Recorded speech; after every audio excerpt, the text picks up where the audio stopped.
Dan akibatnya yang pertama kali saya pelajari adalah surat Al-Ikhlas. Qul huwallahu ahad, Allahu samad, lam yalid wa lam yulad wa lam yakul lahu kufuwan ahad.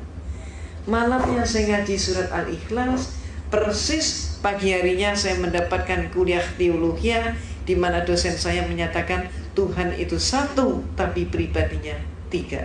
Inilah penyelenggaraan Allah. Sehingga malam harinya ada kekuatan yang mendorong saya untuk kembali ngaji. Allahu ahad.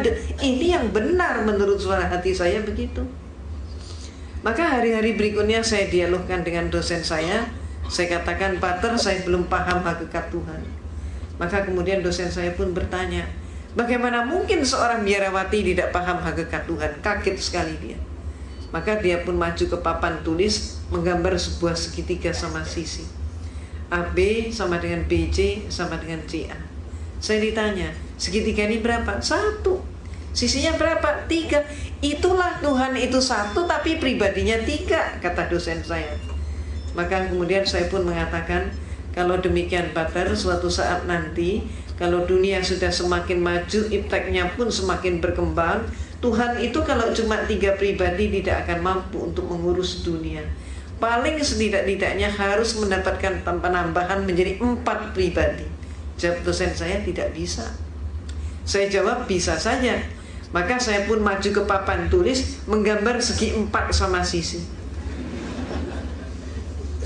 Kalau dosen saya menyatakan Tuhan itu pribadinya 3 dengan menggambar segitiga, maka saya gambar segi 4 sama sisi, sah-sah saja kalau saya katakan Tuhan itu pribadinya 4.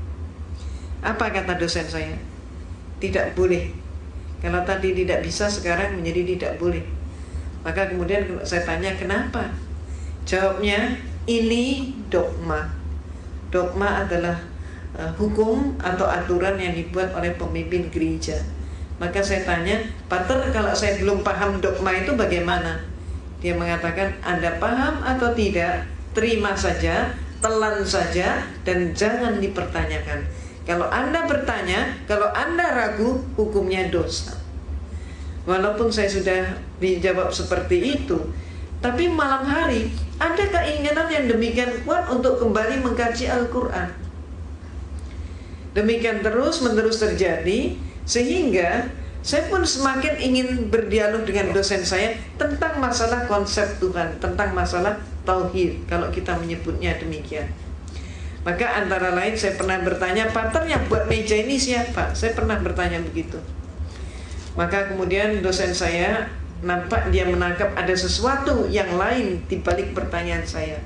Dia tidak mau menjawab, bahkan saya disuruh menjawab sendiri. Dan saya pun menjawab.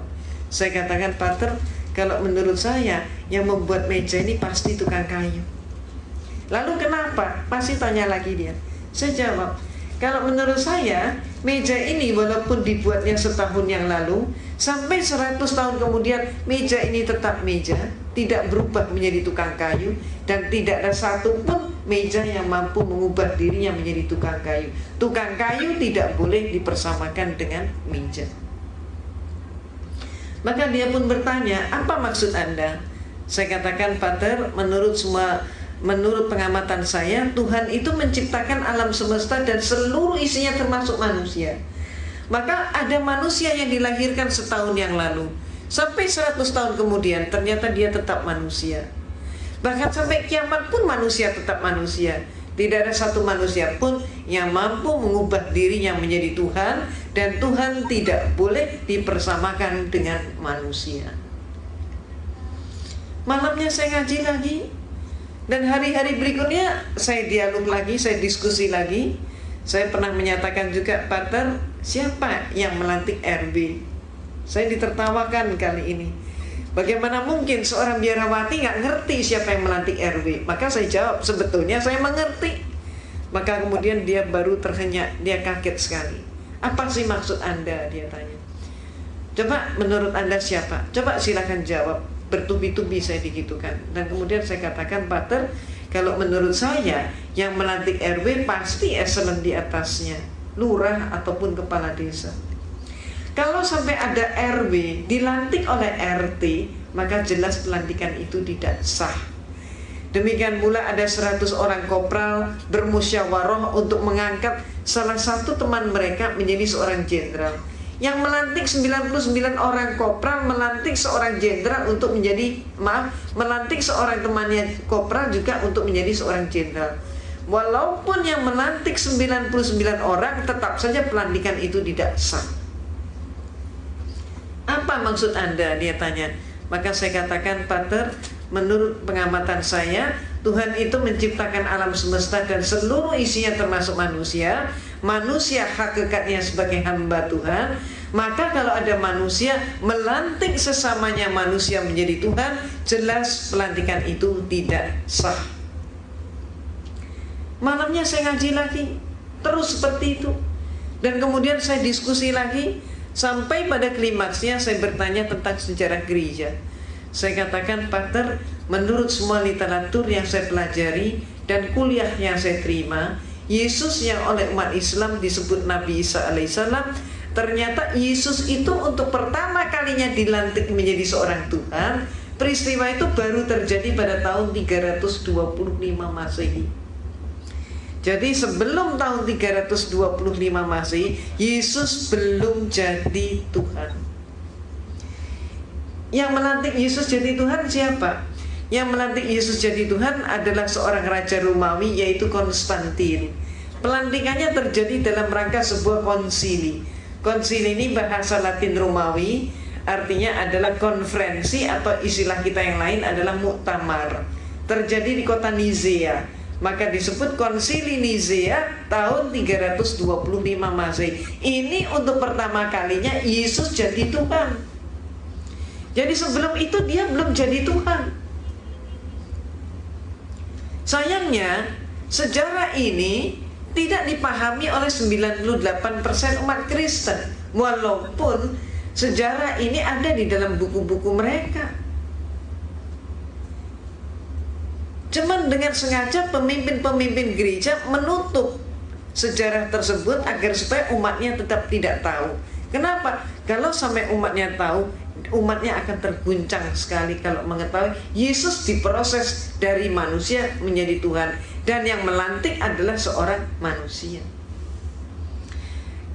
Maaf, keadaan yang terjadi di tanah air kita, Kristennya sendiri juga nggak ngerti konsep ketuhanan Yesus, tidak tahu sejarahnya.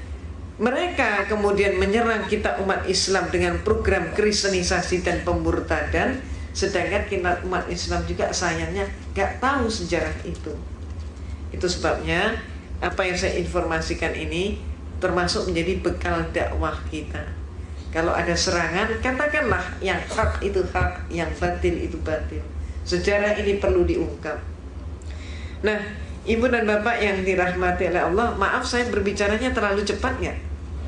Nggak apa-apa ya, karena kan berburu dengan, maaf, berburu membuat efisien waktu.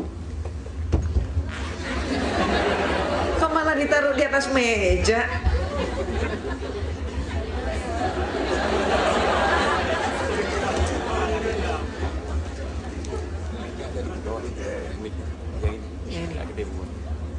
Yang ini udah pas ya. Nah, Ibu dan Bapak yang dirahmati oleh Allah, orang Kristen seringkali tidak mengetahui konsep ketuhanan mereka sendiri. Saat ini kita memasuki bulan, kita sedang melaksanakan ibadah puasa. Setelah kita puasa, maka berikutnya lagi kita akan melaksanakan Idul Fitri. Dan kemudian sebaliknya umat Kristen akan melaksanakan, setelah kita puasa selesai Idul Fitri, mereka Natalan. Nah, Natalan ini sekarang disebut oleh mereka, sudah mulai populer, mereka menyebut dengan istilah bukan Natal lagi, tapi istilahnya adalah Maulid Nabi Isa alaihissalam. Itu yang mereka lakukan. Bahkan ketika kita umat Islam melaksanakan Idul Fitri, nanti silakan Bapak dan Ibu rasakan sendiri. Gereja di seluruh Indonesia sekarang pun sudah memberikan instruksi kepada umatnya